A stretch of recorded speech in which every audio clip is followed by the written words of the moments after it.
Morning, Virgin Islanders, and those of you looking at or listening to us on the internet. This is Emmett Hansen, in fact, I should say, the Democratic candidate for the delegate position. We've had an interesting week, had a very interesting week. And while we were getting ready, I was just looking at the ballot, and I have to say something regarding the Board of Elections. This has been, I don't know if I don't know what to call it, but let's stick with interesting. This has been a very interesting election cycle. I think that it's been, again, I'm almost at a loss for words with all of the disqualifications of the persons who did not do the bare minimum, but still argued that they were right,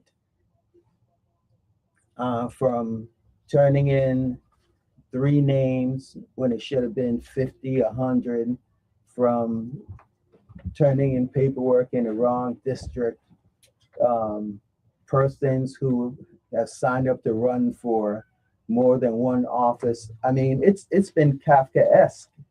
It's been unreal, really. And I guess with all of that, the one thing that I want to leave the you and the voting public, with is that if you really look at the choices that were made, regardless as to the harsh discourse among the members of the Board of Elections, I think that they made the right decision in each case. They have been putting out the rules, same rules, from the time you pick up your package. It's there very clearly what is expected of you.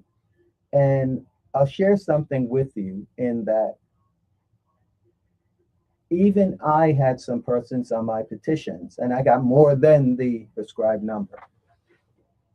But some persons who signed my petition, and I in no way think it was intentional, they were not qualified to sign. They may have not voted in several elections. Perhaps their address could not be verified. Lord knows that since I learned to type, my penmanship have gone to heck. So I had to cure. But I first met the qualifications with having the number of persons on my petition. So that qualified me up until the names were checked. After the names were checked, some were found to be deficient. The person may have signed as a Democrat because I'm running as a Democrat, but they weren't. Some had not voted in several elections, and so their voter registration was inactive. So they gave me 3 days to come up with the names. I believe we did it in one or two, one on one island, two on another island. And therefore, I was cleared. But in order to get that chance to cure, you first have to meet the basic, the very basic threshold of having the right amount of signatures. If you didn't, like, let's say for a Democrat it's 25. Let's say you turned in 24. You did not meet the basic criteria. Because if you came in with, let's say, 40, right?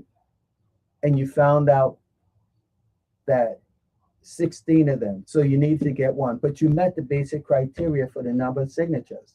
Now, you as a candidate would not know, because again, just because someone has a voter ID that says Democrat doesn't mean that they're active, that they're an active voter if they haven't voted in X amount of elections. So you can't turn in 3 and argue because you didn't meet the basic threshold. You see? So I think with all that infighting, all that squabbling, I think that Ms. Fox and Mr. Terrell Alexander has done a yeoman's job, and their staff is beyond compare. Very articulate, very helpful and get back to you in a moment. I sent Mr. Alexander a email, right, to clear something up. I couldn't believe it when I sent the email. I went to the kitchen to get some water, came back, and he had already answered. Kudos to the leadership. So I am just now looking at a sample of the ballot, and again, I think that it's very clear, extremely clear, and I don't see where anyone would have any problems with the ballot. Not at all. So I think that come election day for the primary, August 1st, I'm hoping for a tremendous turnout, but that brings us to you, the voting public. We had a candidate forum for senators um, last evening. And aside from the technical problems, I think that the preparation for this was superb. I think that it's something that everyone can be proud of. And, you know, sometimes machines are built by man, man's imperfect, so shall the machine be imperfect at times as well. Because after a certain point, the connectivity kept dropping out. Well, I think all of us experience that in our homes. I hear Starlink is good. I don't have it. But I think that the preparation and the fact that when the time expired, that the mic went dead. Good, good. I'm looking forward to that in the debate that I will be in tomorrow evening as well. But the one thing that I do not like is 90 seconds to answer a question. I think you, the public, deserve more time. And I particularly don't like when the question is 3 times as long as the time you're given to answer. I mean, what's that about? Every question does not need a deep dive into why you're asking the question. Ask the question because you want an answer. So when you hear people that want to have this long preamble like this, a constitution they're reading, and then give somebody a minute and a half to answer, you're not going to get a good answer. You can't. Because if you want the totality of your question answered, then adjust your time. Adjust your time. If I have 90 seconds, you should be able to ask me a question in 30 seconds. How will you fix WAPA? We don't need the history of WAPA, when it was founded, who this, who that, who the other. Get to the point, be as concise as you want the persons who are answering, the persons that will be voted upon. Because it's just not fair. I mean, you're not showing anybody anything by asking this long-winded question. And I hope nobody does that, because it doesn't make sense. People aren't there to hear the question. They're listening and they're watching and they're attending to hear the response. That's how I see it. People want to hear what the candidates have to say, not contesting, even though you're contesting for a seat. Let me use a more appropriate term. And I think that the young people who are running, I really wish all of you the best. It's easier to sit in a yard around a domino table or in a restaurant having lunch and simply complain about their problems. But it takes a lot. It takes a lot to rise up from that comfortable seat where there are no consequences and to actually make yourself available for service to this community. And I see that a lot of the persons running for boards and such are actually younger. And I think that is magnificent. And I give a lot of props to those young men and women who have decided to rise up and make themselves available. And there's a lot to be said about it, because I think that it's easy to tell the difference between someone who has prepared themselves. That's a logical thing now. You want to help, good. But a large question is, what is your preparation for the job? I've told this story before.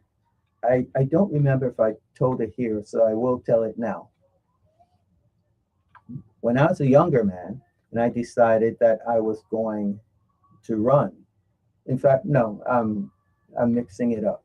When I came home from college and I began being known first as a journalist, then as a government spokesperson, and then from doing a community affairs television show on Channel 12, Topics. I think I was there for 5 or 6 years hosting that show. It was a wonderful experience. And people started calling my name, and and I was shocked by how many people, not just here, but in the BVI and in New York and other places that really paid attention to the show. And people kept saying, "Oh, you should run. You have a good head on your shoulders. You should run." I told a friend of mine, and they looked at me and kind of shook their head. I'm like, "What?" They said, "You're not ready."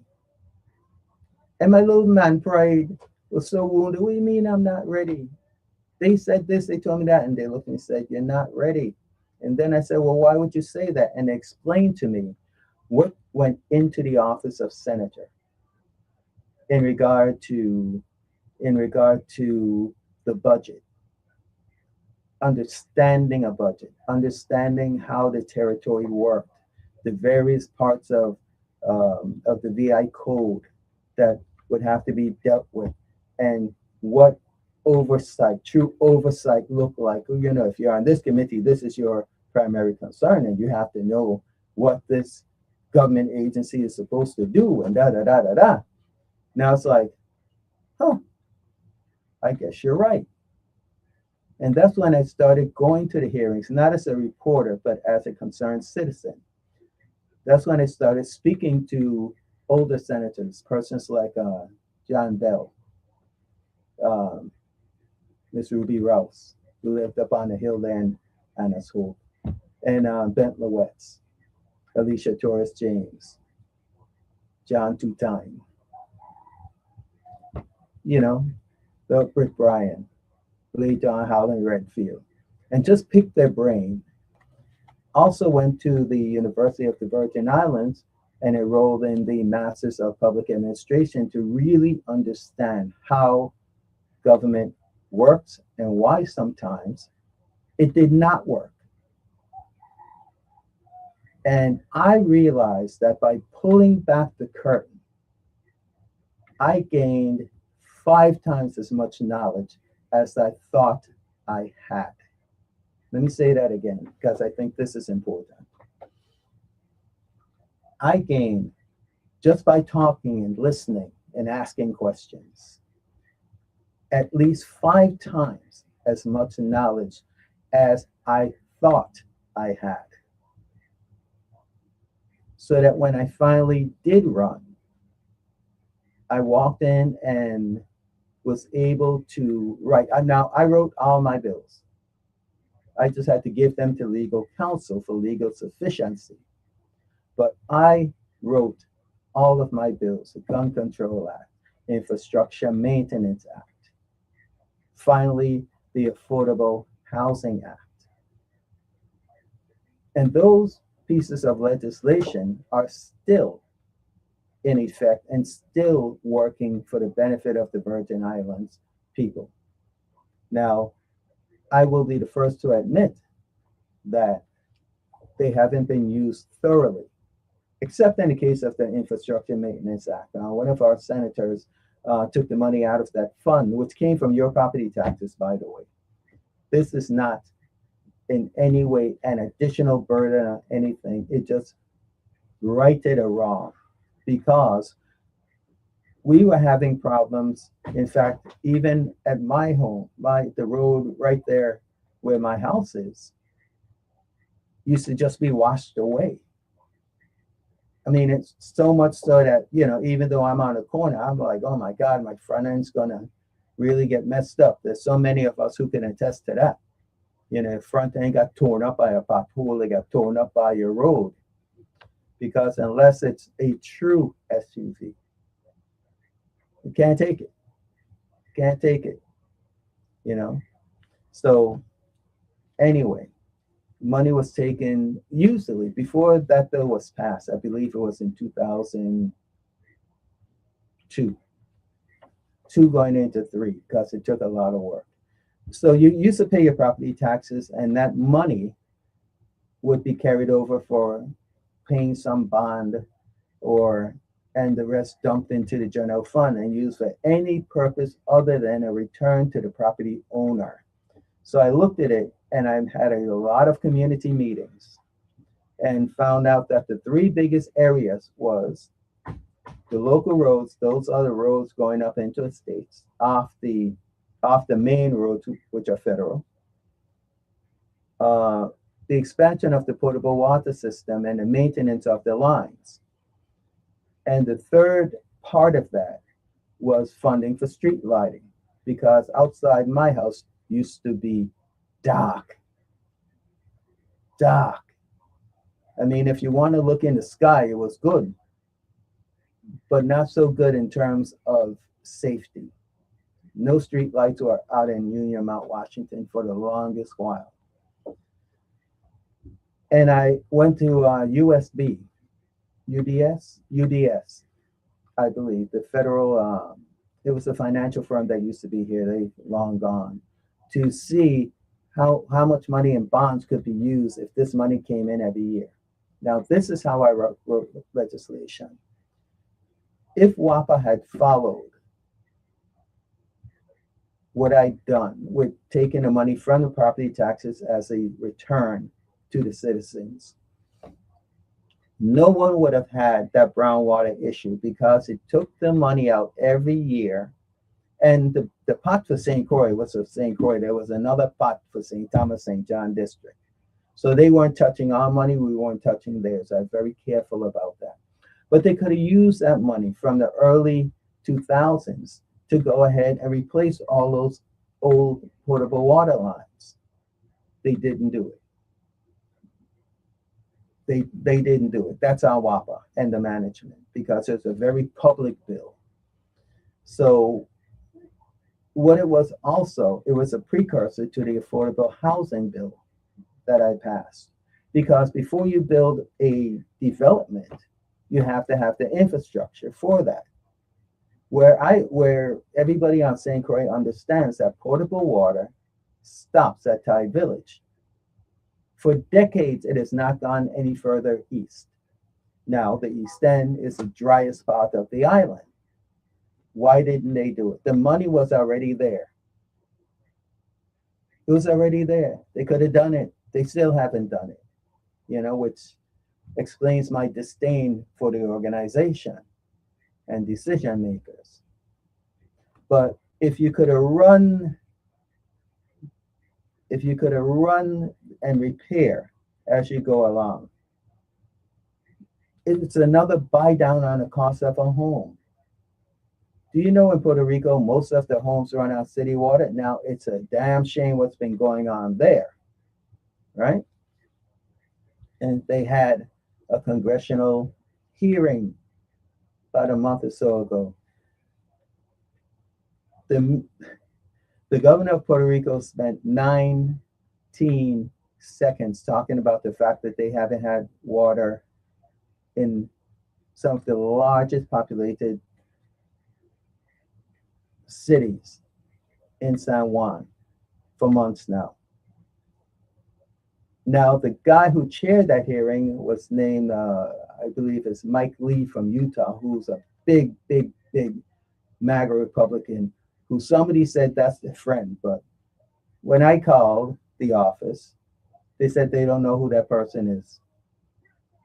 Never been to the office. But somebody run around talking about that's their friend. Now, I'm sorry, some things just make me laugh. Now, turn around, if we had gone ahead and advanced the infrastructure and strengthened what we had, then that would be, again, a buy down. If if Governor Turnbull had not said point blank, he ain't building no house, and why St. Croix has more houses than St. Thomas, because it amounted to 500, 500 homes a year, 350 on St. Croix, 100 in St. Thomas, and 50 in St. John. Now, my colleagues supported that because clearly we have more land available to build homes. And we're talking about government land made available for developers to build affordable housing. And the bill was supposed to be for 5 years. But for some reason, we have found everything else to do with that land except put people in homes. Now, that's 3 years worth of work, right? And also, as a candidate for the delegate position, I was over housing, parks, and recreation, but I concentrated on housing because people need to own their own home, to have that sense of pride and ownership. And on the public side, the tenants of PMP and other federal projects in St. Thomas had a big problem with the management. They said the tenant council met, but nobody wanted to hear their recommendations, and they were furious. And to that end, I flew to Washington and convinced Mr. Michael Liu, who was the assistant secretary for public housing. I think it was public housing and Indian affairs, but nevertheless, we know public housing. And we met, I think, 4 times. And I flew to the HUD building in Washington. And I convinced him to not just listen to me, to come to St. Thomas, because we had strong tenant councils here, and we weren't having that disconnect in between the management and the tenant councils. He flew down, we met with the tenant councils, and we had, he met with the governor as well. And we sat in the chamber, and there was a long discussion regarding what to be done, because his stance was, I will give you a chance to remedy these problems. If not, we're going to take it over. And the management elected to just turn over the stewardship to the federal government. But because of my attention and diligence in speaking with Assistant Secretary Liu, because these guys have a lot of responsibility, a lot, and it's hard to get them out of their office because there are communities of far greater population that they deal with. But because I was able to persuade him to come, he did. And we ended up with a resolution, and I've not heard since they corrected the issues that there's been such a massive problem again. Now, I will tell you the truth that it is not, in fact, my main focus these days. But I haven't heard, and if anybody knows different, let me know. Now, during the same term, when I started with the infrastructure and maintenance, I'm sorry, that was the one we were talking about, with affordable home ownership. We were able to identify how much land, where, access to potable water, access to electricity in terms of supplying power to that particular piece of land. And at that time, the people were very responsive. And when I say people, I'm talking about WAPA, fire stations, because all those things have to be, and you just don't throw up a bunch of houses and say, okay, good. No, you have to make sure that you can run utilities there, right? That there's sewage, if not septic tanks. You have to look at all of that so that even if you have septic tanks, the runoff does not pollute an area. Is it easier to run a sewage line? Well, from things that were going on at that time, we elected, well, we got to look for places where we could put septic tanks. you know, so that everybody has the right amount of area between the house and the septic and the road, the septic and your neighbor. It's not as simple as some people think. It truly, truly is not. But in terms of the funding, the other assistant secretary, a gentleman by the name of Mr. Roy Bernardi, I went and visited his office many times as well, and we held housing fairs as well. Anthony Weeks had just come home, and he was very involved in that. Brilliant guy. And so we turned around, and Mr. Secretary Bernardi, Assistant Secretary Bernardi, came down to the one in St. Croix and promised the funding. And he said, if this works, we'll use it as a pilot program throughout the nation. So we got the bill all done, which was great. Mr. Clifford Graham, who I think was head of the Housing Finance Authority at the time, I think that was his right title. He was executive director. And he sat down in the legislature and said this would put $1 billion with the construction and the stamp taxes and the work, the workers' taxes and what the developer would have to pay. $1 billion in our economy, stemming from land that the government wasn't using, had no plans to use, and never collected anything on. So the point of this story is multifold. The first thing is that going back to the debate tomorrow evening that I really, really want you to tune in on. For me, tomorrow's debate is going to be receipt night. Because what I'm hearing from my fellow candidates is really more of a wish list. More of when I reach, I'll do this. And that's fine to say, because I think you're being honest when you say that you think you'll do it. But my question, or my stance, is I'll tell you what I plan to do, but don't try to negate what I've already done. When people say they are the only ones, or they work for the federal government, so this is federal, there's a lot of different facets. In fact, there are different branches of government.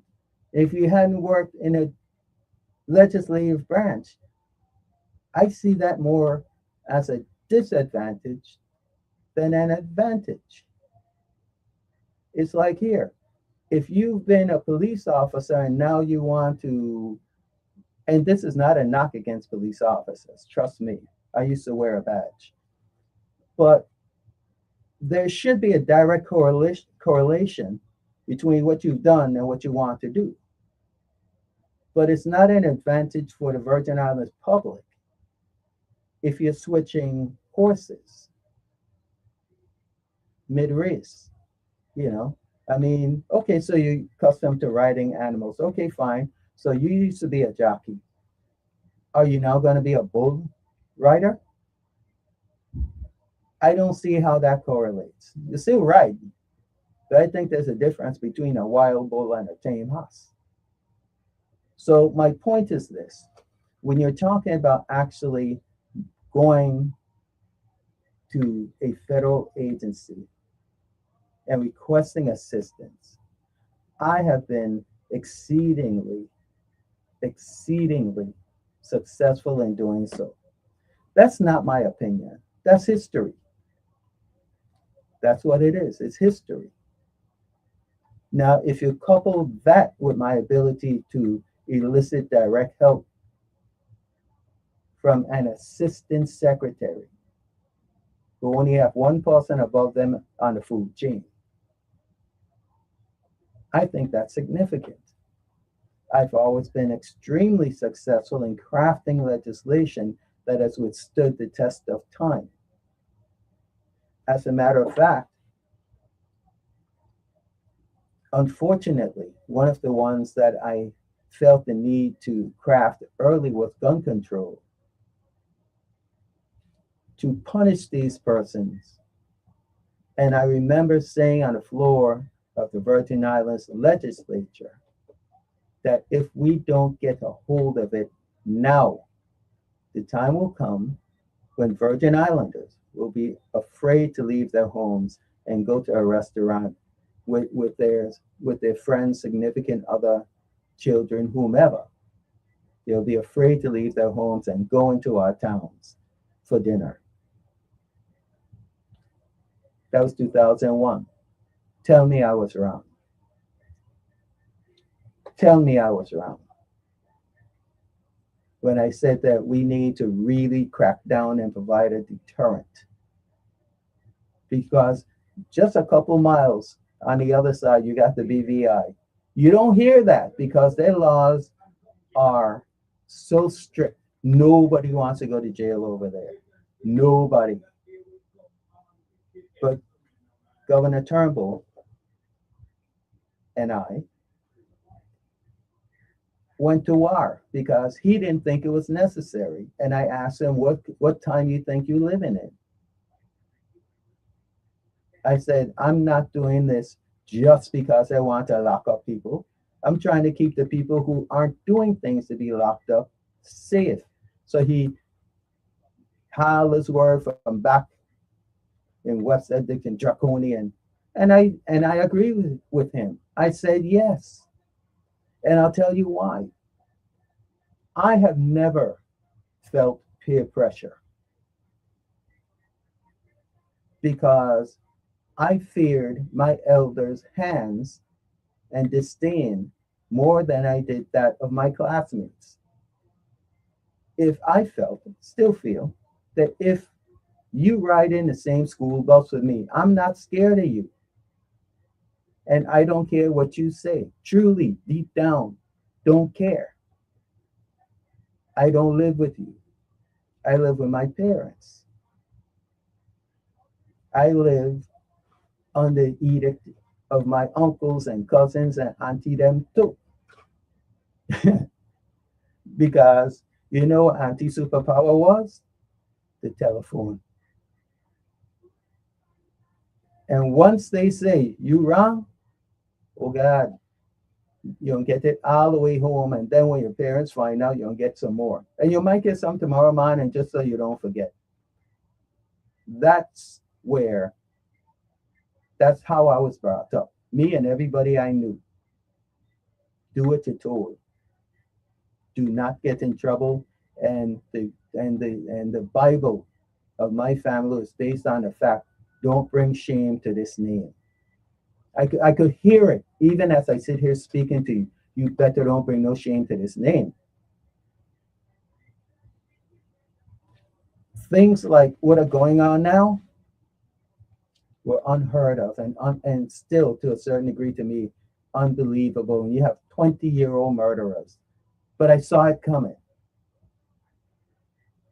So when I'm talking about the value of having vision, of being able to see what happens if this is not in place, even with the affordable homes, when I turned around and I said the day will come when Virgin Islanders will not be the ones populating this island because we can't afford to live here. And I'll tell you something else.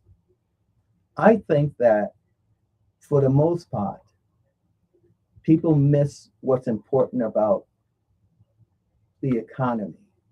When I was in the Senate, there was a group of us that used to always use the term bread and butter issues. And when we would sit down between meetings, between sessions and talk about this, we realized that the artificial inflation that hampers proper living conditions in the Virgin Islands is a result of not trying to bring down prices, because there is no way possible Now, I'm not saying people don't deserve raises, because I know when it's time for me to get one, I damn full well want mine and need it. But there are ways to control the prices. For example, part of my congressional agenda, legislative agenda, is to do away with duplicative custom duties. There's no need for it. On the other hand, with healthcare, which is so expensive here, there's no reason for us to not get what we need from Medicaid and the insurance companies. There's no reason for it.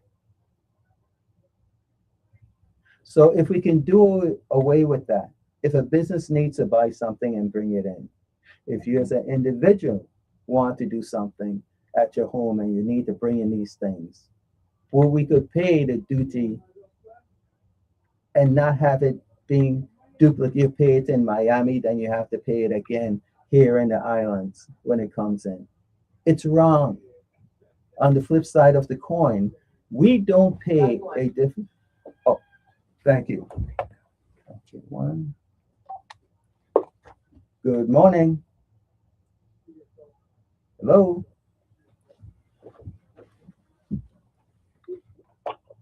Mr. Nibbs.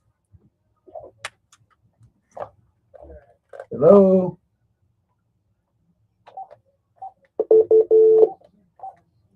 Mr. Nibbs.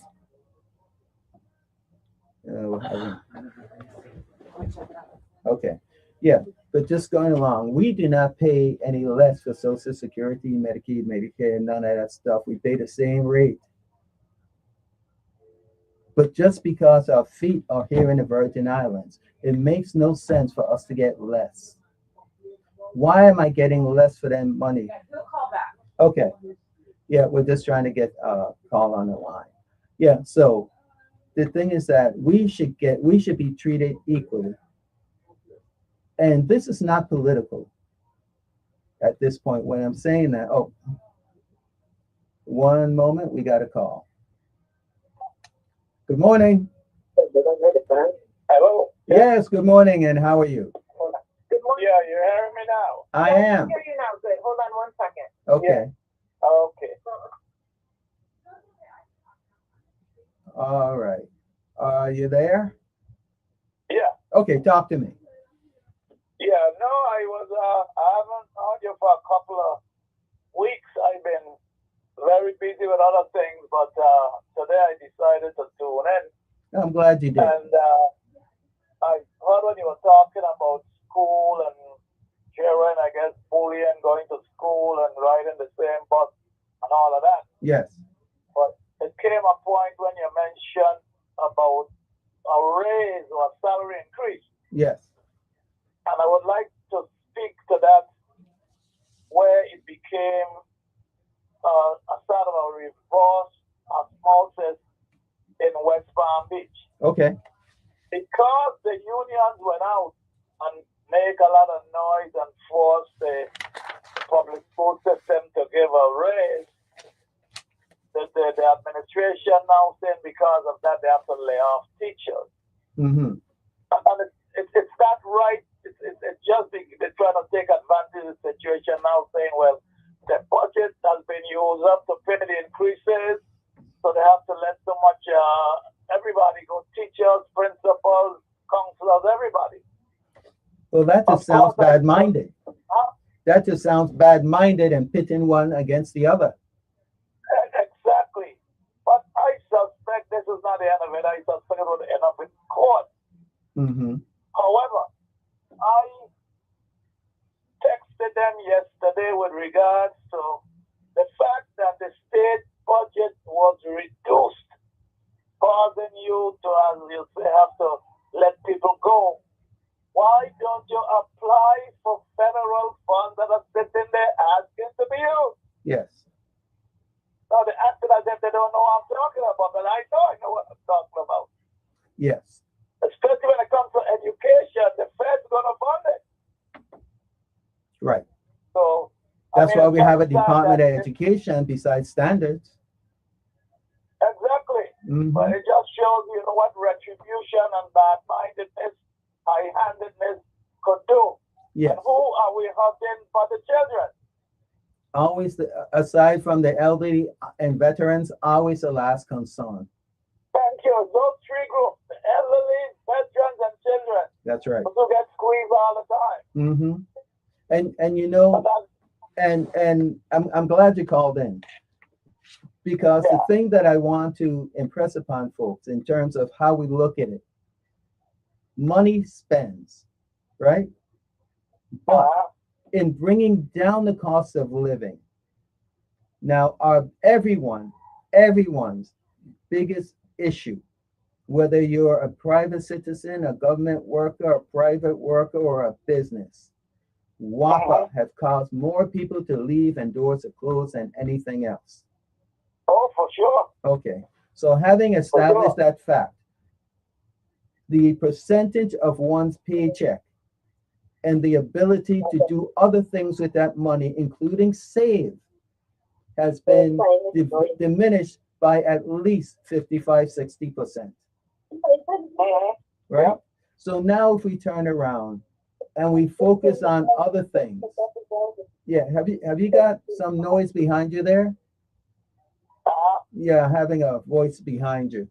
Okay, no, it's okay. Yeah, hold on the voice. Yeah. Okay, go ahead. Okay, good, thank you. So my thing is that if we could eliminate, to the extent possible, when people are trying to, let's say people are trying to buy something off island simply because it's cheaper, right? You need a part for your car, right? I don't know anybody who owns a car that doesn't know the internet address for Rock Auto. Of course. Right? And I use that because it's common, you know. Exactly. Right? So everybody knows, even people who are non-mechanics like me, listen, I could wash a car really well, you know. Don't ask me to fix it. I'm telling you. I'm telling you. Listen, two things I don't mess with: mechanic walk and electricity. Oh, well, I jump the opposite. I do both. Okay, you see that? That's good. That's good. But I don't. But I say that to say that to the extent that people can save money, we should be able to. I'll give you an example from one of my from my legislative agenda.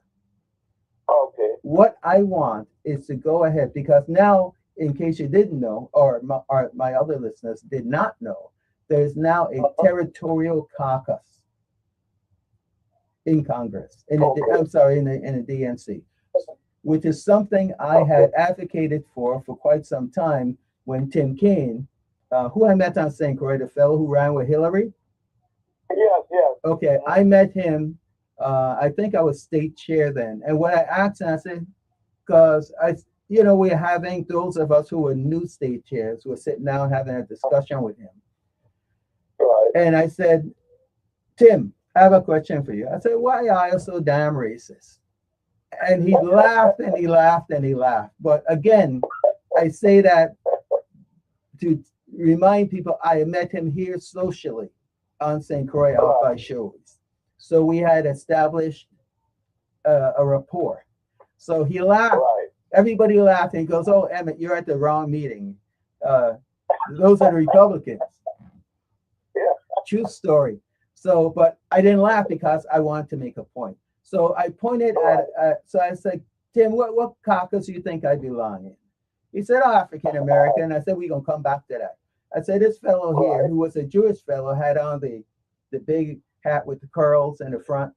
Yeah, he's in the Jewish, Asian fellow. And we went around the table and I said, well, Tim, let me tell you my point. I didn't just say this to prolong the conversation. And I said to him, you look at me, you think I belong in the African American caucus, but I do not. He said, what do you mean? He said, what are you talking about? I said, I am a Caribbean man. Right. I have more in common with each of the territories, especially Puerto Rico, because we are all island nations.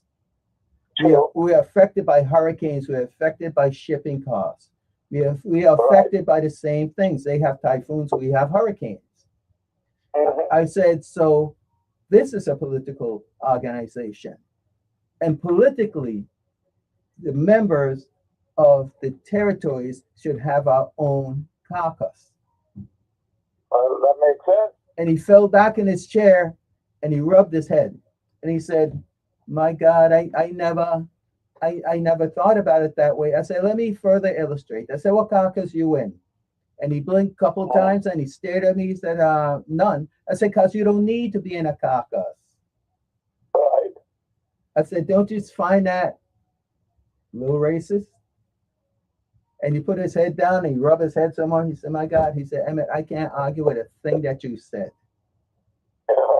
Right? But now we have one. Right. Now we have a territorial caucus. And that is good, Emmett, that you was able to establish that caucus and now running for the House of Representatives because it will work right in.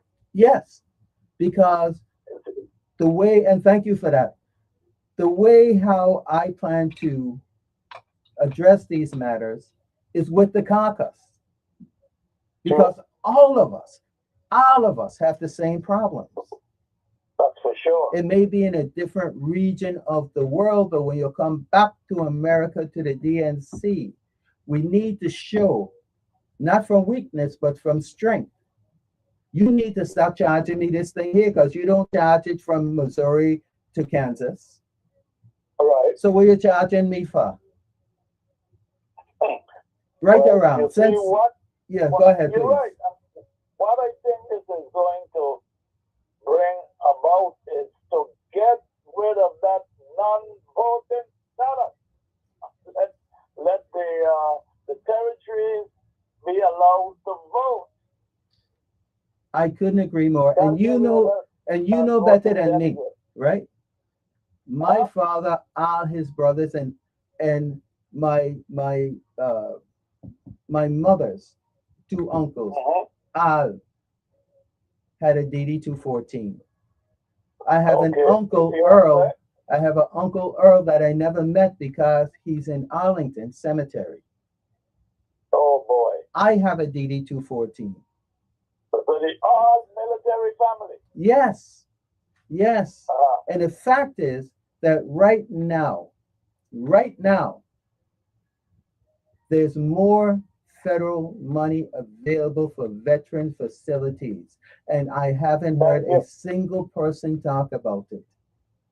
Thank you. I'm glad you mentioned that, Emmett, because in Palm Beach County, in Florida, we're using that money to clean up the streets with homeless veterans and drugs, and we're building what is called a starter home or a small home for them. That is what they've done. The monies are there. It's available. Exactly my point. And we have a special opportunity here with all this money that we have, right? But I'm not hearing any talk about that. In fact, I don't even know if plans have been drawn. But if they have, or if they haven't, we have enough of a footprint, especially here on St. Croix, where we can turn around and we can put the center right there. But you know, and that's what I keep hearing, and which is so sad. Oh, well, you know, Trump is then he ain't gonna give us some more money, he gonna take back money. Even though the U.S. of A is into $1 trillion deficit, there's still monies available for housing, education, especially for veterans. Yeah. Okay, so it's available. So stop making excuses. You know, seeking federal funding is hard work. You just gotta work and do it and make sure once you get it, we don't let the money lapse, or we follow the guidelines of the Code of Federal Regulation. I mean, it's simple. Just do what is correct, and you could continue to get more and more funding. And but you know, what is happening with us now in the Virgin Islands? They're using something that is money is Title 3 and what. And no, they don't send back. The feds take it back. Yeah, because you didn't use it. And I'll tell you of something course. else. I've said this before, but for the benefit of those who didn't hear me say it before, one of the things that I am advocating, and it works twofold, that I have already prepared an MOU that when I win, you got to claim it. When I win, when my Yep. people vote for me and put me in, I will work Oh, hand in hand with whomever is governor regarding federal funds. A couple of reasons for that. Number one, you can't say you're responsible for this money being here, but then you don't monitor it. all right. That's just laziness. It's like bringing in a child, but you don't feed it, you don't clothe it, you don't educate it, right? All right. You have to have an agreement with whomever it is that we both establish an office of persons who will be permanent employees subject to doing your work. We're thinking along the same lines. I'm sure you would recall during the King administration, he had one Tyra Butson that was on Government Hill, the Federal Programs Coordinator. Okay. You see? Yeah. And then after her, it was Julio Brady for a time. But you need that person, a million different offices trying to reach the federal funding areas in DC. It's not too good. No. Route everything through the Federal Programs Coordinator. Precisely. And here's the other part that is an addition to that, because I can't say that was my idea, but this one is that one or two persons in my office, and to have however many said governor will put towards going to be trained in federal grant stewardship by the Department of Interior. Let me put another bug in your head. Let me finish this thought before I lose it. Yeah. The reason for that is because government is supposed to operate one way, right? We run into problems when somebody comes in and think they have a better idea than what's written down in a federal notice about how that's supposed to be done. Send these folks to be trained by who gonna be watching it, right? Now, education, health are humongous. Now, if we turn around and they have a deadline, you could take somebody and put them to work with those people because they are all trained together. Exactly. So that way we're not blowing through deadlines, because anybody who's ever managed anything understands when you don't make the first deadline, you can't make the second. We don't wait, as old people used to say, you can't make time. How are you going to do that? You can't make time. If you couldn't make the first deadline, the second, the third, the fourth, the fifth, and then what's gonna happen? You have to send back the money. When in actuality they took it because you weren't doing what you were supposed to do. And Yes. when I was running the housing authority, I used to counsel people that have rent to pay. And then come in, well, we said, it's hard to meet a month.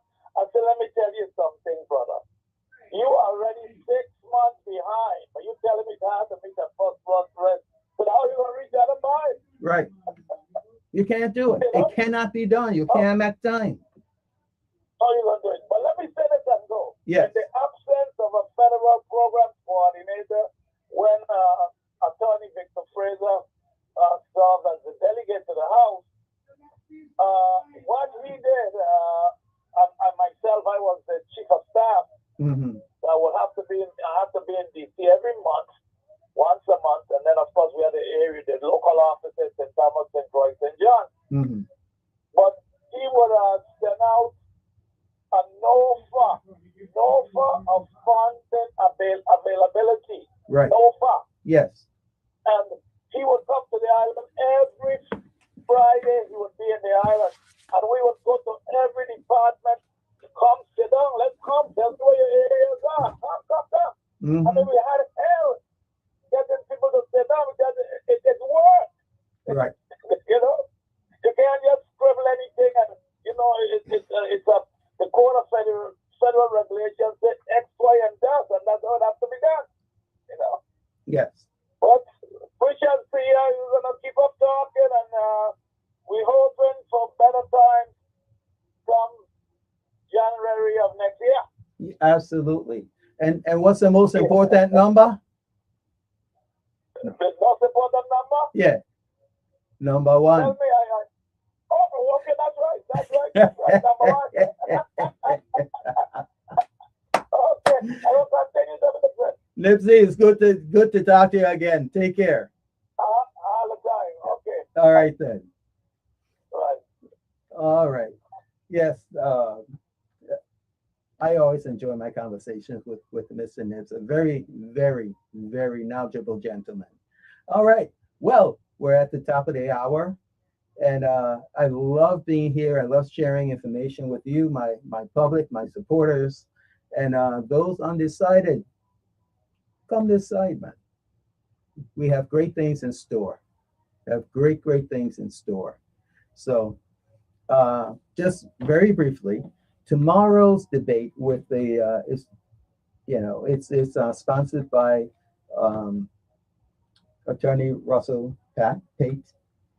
Thank you, Russell, and the Democratic Party. Thank you. Keep doing a great job with these questions and forums and debates. And I urge everyone, tune in tomorrow evening. Tune in tomorrow evening because, as I said earlier, that is receipt night. It's just how I can sit here and I can tell you with whom I have collaborated to make things happen here in these Virgin Islands. Everybody's going to be put to the test. If you said it, I expect you to come with a receipt. Not no whole lot of vague thing, not just I know somebody. We ain't going with that. We're not accepting that. Come with receipts because mine will be in full evidence. Well, my son, she getting ready to kick me out. If I don't harass you, something wrong. Yeah. Listen, Virgin Islands, this has been Emmett Hansen, the Democratic delegate to Congress candidate, #1 on your ballot. Always good to be here. And I guess you'll see me tomorrow evening, 7 o'clock, at the Democratic delegate debate. Bye, everybody.